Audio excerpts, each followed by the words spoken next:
So it's a beautiful, beautiful February morning. I'm going to meet some friends in a petit chateau. The drive from my house to theirs is only a 5-minute drive, and it's a lovely drive. Anyway, this family have taken up residence in a petit chateau.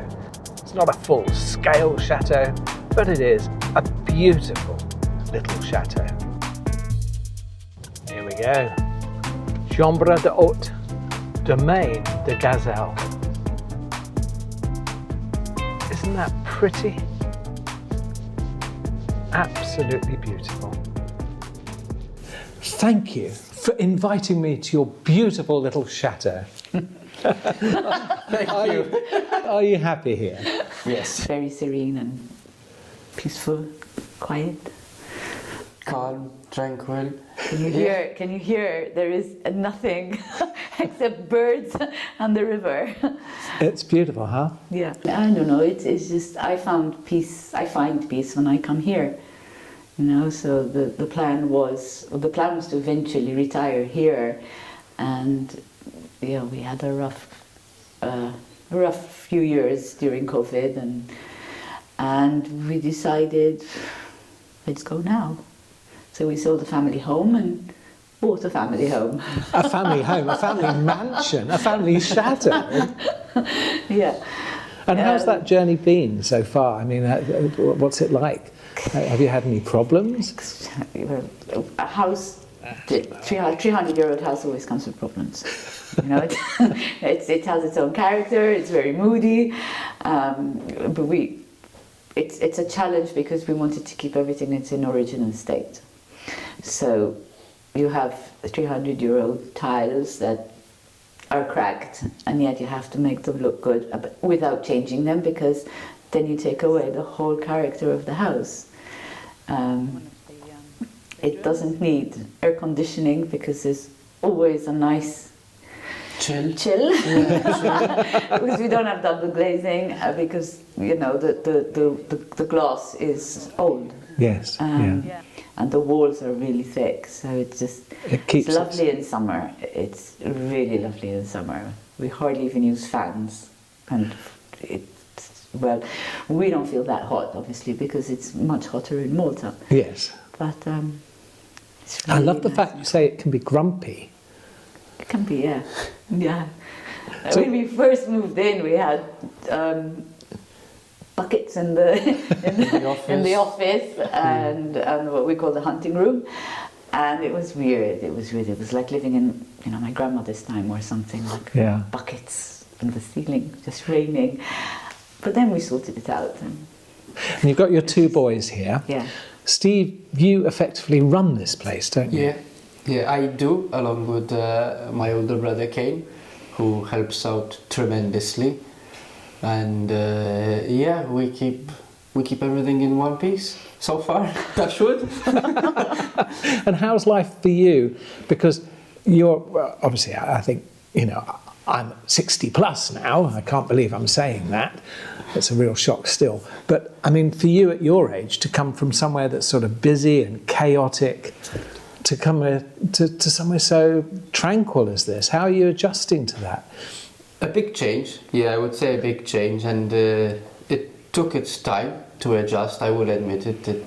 I thought it would be easy to adjust, but it did come with its challenges, but I would say I'm a lot happier here than I was there in Malta, because as Lorraine said, in Malta it's very chaotic, it's very hectic, and it's a lot of nightlife, and I'm not a person who enjoys nightlife. I like serene, I like calm, I like tranquil, and here it's just perfect, So I'm very happy, and I'm enjoying myself. Enjoying life in hospitality. Exactly, yeah. It's nice to meet new people and share experiences and learn their culture and hear what they have to say, and they share their history of the village of Castelmoron and their experiences and their life, and it's nice. I like to converse with the French, and not just French, with all our guests and travelers that come and go. What about hobbies? So I've got a motorbike here. I've got a 2013 Honda CBR 500. She's my baby. She's And my his baby. girlfriend. Yeah, yesterday I posted a Happy Valentine's to her on Facebook, but as a long-running joke. But yeah, I love riding her. The roads here. Yeah, I know that sounded wrong. But no, I enjoy riding. I enjoy it. You enjoy riding her and you send her a Valentine's card. yeah, I'm saying no more. But the roads. The roads are beautiful. You could just ride for hours and lose track of time, and you just take your surroundings and you're like, wow, always wow. Yeah. Yeah. And for you, you come to our French lessons. Yeah. You don't need to come to our French No, I lessons. do. I mean, I'm so jealous because you just take to it, in a bang. And is that partly because I don't know, is it easier for you to convert from Maltese to French, I should say? I think, our language does lend itself to be able to talk in different languages, and we tend to adopt the accent wherever we are, much quicker than other nationalities. What are you trying to say? You sound terrible at speaking French. Je parle français comme une vache génière. I speak French like a Jersey cow, that's what they say. No, I think because we're so multicultural in Malta, our language is also a bit of a melting pot, although it's Semitic as a basis. Our accent is just easily interchangeable. Yes. With other languages. So we speak Italian, we speak it with an Italian accent. We speak Arabic, we can speak it with an Arabic accent. Same with French. and to touch on that, I would say that for me, learning French, I do it with an open mind because I want to learn the French culture and I want to be like them eventually, understand what they understand, live like they live. I think that's the best part. Yeah. That's the best part. They have such a relaxed outlook on life. Everything is slow. It can be a bit crazy. When you're playing football, you must learn some interesting French. I do. I thought you some yesterday. Yes. Ones we won't repeat here.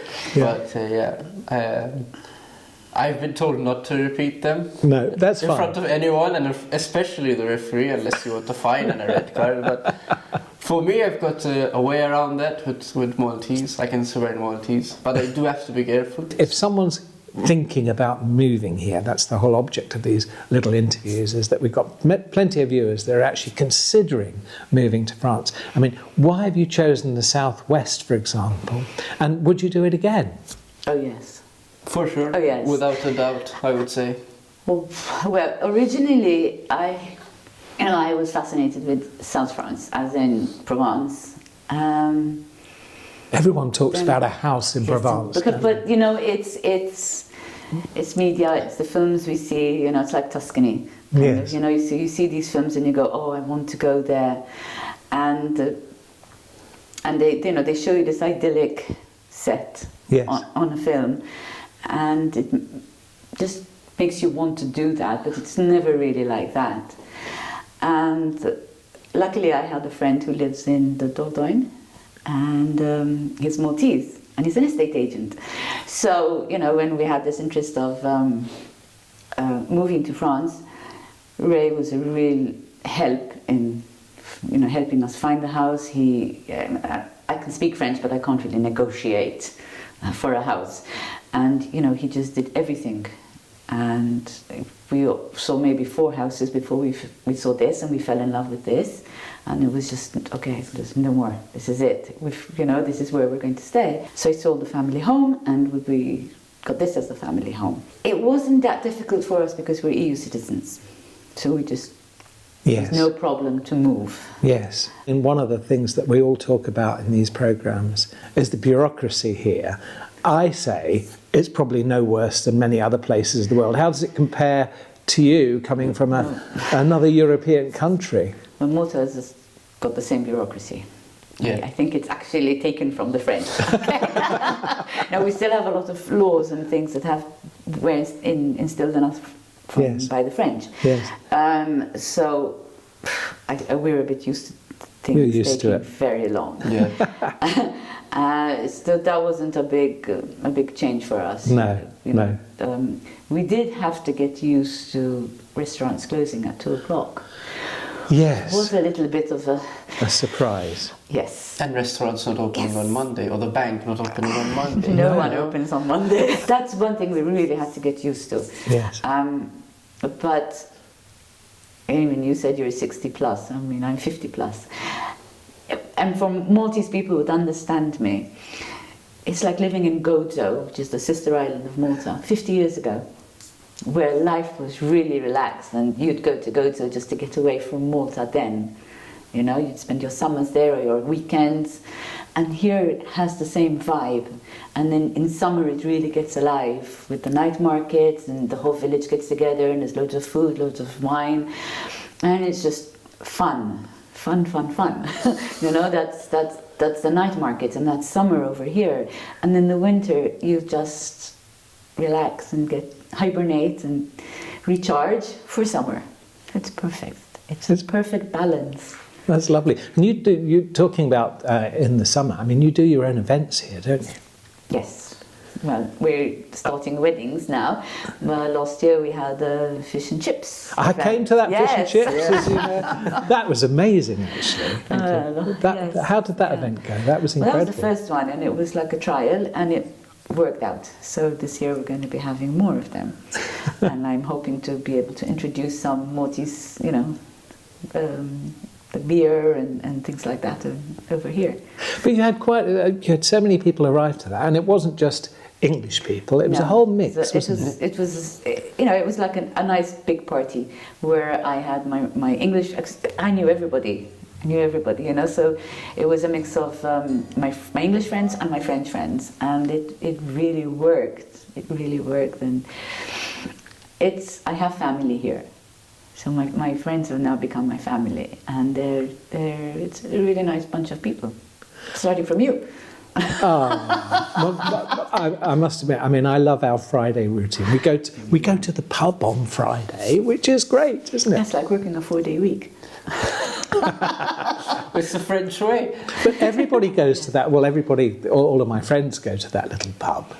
And it's kind of special, isn't it? It's a little town called St Livrad with a beautiful market. I mean, what are your thoughts on markets and things like that? I love the markets. I love the markets. I love the brocante. Oh, the brocants. I love them. So you always manage to find stuff that, you know. Hello. Hello. Hello, boy. Is it a boy? No, it's a boy. It's a boy. It's a boy. Max. Max. You can't see Max. Max is huge. No, you can see his tail. So you love the brocants? Yes. But you always find these old bits and bobs and furniture, and but everything that you see here has been, you know, bought from either Alison or brocants, and everything's old. So when we converted this house into Chateau, which is a bed and breakfast, we wanted to keep everything as original as possible, and we wanted to keep it in style with the era that it was built. Which was 1838. Yeah. 1838. I mean, it is. I just love it, and I love what you've done. You've refurbed this place, haven't you? And you've done an incredible job. We wanted to keep that feeling of history, luxury, and it has a feeling of going back in time. And when we were thinking of marketing the place, the words that came to mind were dolce far niente. And funnily enough, I heard it again yesterday in another film. It was originally in Julia Roberts' Eat, Pray, Love, which means the sweetness of doing nothing. And it is just so rare to just sit in the garden and do nothing. And it is so easy to do over here. So I'd love to have, to invite guests to be able to experience that, because, I found that coming from a chaotic country. I mean, I love Malta, don't get me wrong, I love Malta, but my brain can't take it anymore. I just want peace and quiet now. And this is just perfect for doing nothing. And talking of the gardens, wow, how much land have you got? It's huge. 8 hectares. With 80,000 square meters. 80,000 square metres. Yes. I just can't imagine that. I just honestly, that must be a lot of work. It's a challenge. It's a task, I would say, but yeah, it gets done. And Slowly. you do most of the work with your brother Kane. Yes. Well, to give credit to Kane, he does most of the handiwork, and I stick to more things behind the laptop, but I do help out where I can. But yeah. And breakfasts. And breakfast. Oh, yes. He makes some amazing breakfasts. I've learned from the best, so yes. And he's even good a hand at cooking. Yeah, slowly, I'm getting there. We also have a license for a restaurant, so we can offer dinner. Wow. Let's talk a little bit about your life here. Yeah. What's your favourite thing in the summer, for instance? The night markets, definitely the night markets. I mean, I'm yet to explore the other options, but from last year, the night markets. Yeah, I love the vibe and the family atmosphere of the night market. Everybody's just enjoying themselves, not a care of what's going outside of the night market. You're just there in the moment, you know. And not the care that they have to work the next day. Of course, you're doing it. What happens tomorrow, we'll see to it tomorrow, but we're here enjoying it, let's enjoy it. And I love that mentality, you know. They're there, let's have a good time, we'll enjoy it. We'll think about what happens afterwards, you know. So, yeah. Now, you're sitting in front of this camera, or these cameras, I should say. You're used to this, aren't you? Yeah, I've done some work in Malta for films and TV shows and commercials. Yeah, I enjoy it. I feel kind of natural in front of a camera. Yes. Yeah, I enjoy it. I don't. I don't even like being in front of a camera. No, I don't mind it. I like having the camera on me. I don't mind it. So, well, I mean, obviously, Malta is famous for its, well, I know, it's very famous for its film production, isn't it? I think You've had some massive movies filmed there. Yeah, I think the biggest one in recent years has to be Gladiator 2. Yeah. Which Well, I will shamelessly say that I was in it as well. I doubled as one of the emperors, but also Napoleon, another big film. I think Troy was filmed there. Yes. Yeah. Have you got a picture of you in Gladiator 2 somewhere? Yes, I've got behind the scenes, and I've also got film footage, but I'm just a speck of a freeze frame that you can make out. Can we share that? Yeah, I think we Fantastic. can. Fantastic. I really look forward to doing that. So what are the negatives? Come on, there must be. Well, we're still in the honeymoon stage here. Yes. Electricity is really expensive. In Malta, it's subsidized, so here we find it really expensive. That's interesting. Yes. Yeah. Yes, and labour tends to be expensive, especially when you have the artisans Yes. coming to. But do they're things. experts, right? Yeah, but it's still. I mean, once they realise you're foreign, They try to take advantage. you It know, is true. it's That's interesting too. yeah. But we get around that. You've been here for almost 2 years now. What changes have you seen in this little town?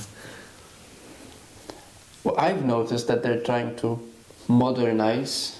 I think they are trying to move along with the time, and I think there are a few young people in the village that want to kind of bring the village away from the It's a very mentality of sleepy the village. Yeah, Because a we're lot of old people here, and there are not a lot of young people. Which is one of my problems here, just trying to find young people my age, because it's a village that's more for older people.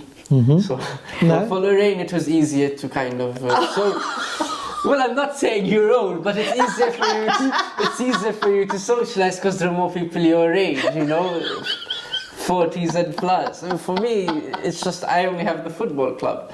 Yeah. So the social aspect, that is a bit of a challenge. Yes, and we're right between us and the village. There's a river. Our house is the border of Le Temple sur Lot, and then the village is Castelmoron-sur-Lot. So we're closer to Castelmoron, but we're actually the Temple. And it's just, we just cross the bridge to go into the village, and it's just a sleepy village. Yeah, the river is amazing, isn't it? Yes, Yeah, and we have a nice beach on beach? the river.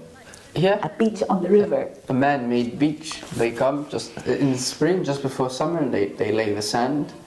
And it's quite surprising. It's quite popular in summer. You find lots of people, and tourists as well. I've seen Dutch and Belgian people. You can go kayaking as well. I went kayaking last year on the river. So yeah. You like that? Yeah, it was fun.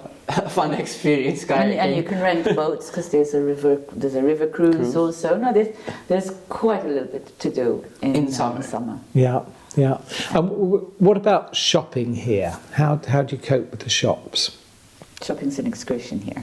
It's a whole day, an outing, okay? And if possible, you take a packed lunch with you. Because, you go at 10 o'clock in the morning and you come back at 3 in the afternoon. They're huge, aren't they, They're the huge, shops? and people just get to chit-chat, yeah. People chit-chat, and even when you're in the queue, in the aisle to pay, Yeah.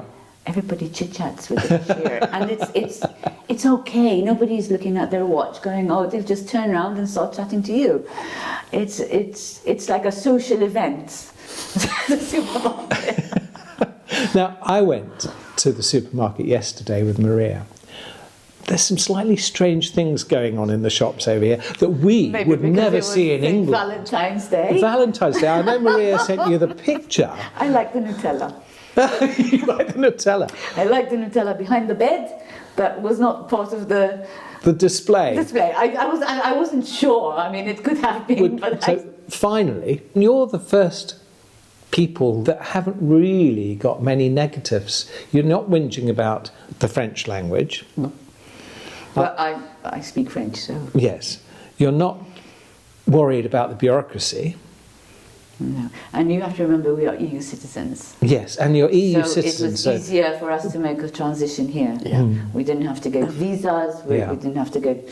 we're not here on a 3-month stay, we just moved. So that made life a bit easier. And you're living on the river lot. Are you happy with your lot? Very. A lot. Would you recommend to someone that's thinking about moving here to come here? Yes. Yeah, but I would recommend staying a few months before doing the big move, because it's not for the light-hearted. You have to know what you're getting yourself into, And I mean, my other son can't take the quiet, so he stays in Malta. He's gone from London to Malta because he's a songwriter, and he can't do it here. It's just too quiet. So if you are coming from a country that, you're used to things being open 24/7, you're used to restaurants being open all the time, it's a big change. So I would suggest to anyone to kind of give it a trial before actually moving here. That's good advice. Try before you buy. Yeah. Because then what? it's a big move, Yes. It's a big move. Yes. And you might realize that you prefer one part of France to another. Yeah.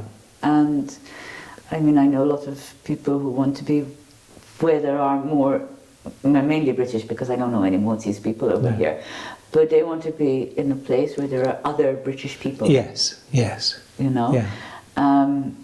So you'd look for something like that. Yeah. If you because it is predominantly French here, isn't it? Yes. I mean, in the bars and the cafes and the restaurants, they don't speak English. And they're very loving. Oh, they're not fantastic. snobbish at all. I mean, you have to take away your typical French perception of them, because they're really not like that. They're really friendly. Really down to earth. Yes. And they do try and speak English. Yeah.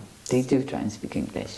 And they really love it when you try to speak French. Yes. When they see that you try to speak French, then they'll try to speak English to help you communicate. That's lovely. Yeah. That is really lovely. Yes, every time I go to the supermarket, the butcher goes, "I've learned 4 new words in English."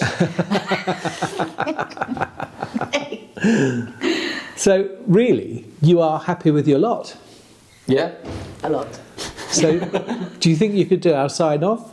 So that's your lot. From the lot. Until next time. Goodbye. Ciao. Don't you just love the way they work to the camera? Such movie Bonjour. stars. Thank you. It was lovely. Merci. It was avec plaisir. Oh, avec plaisir. Oui. With pleasure.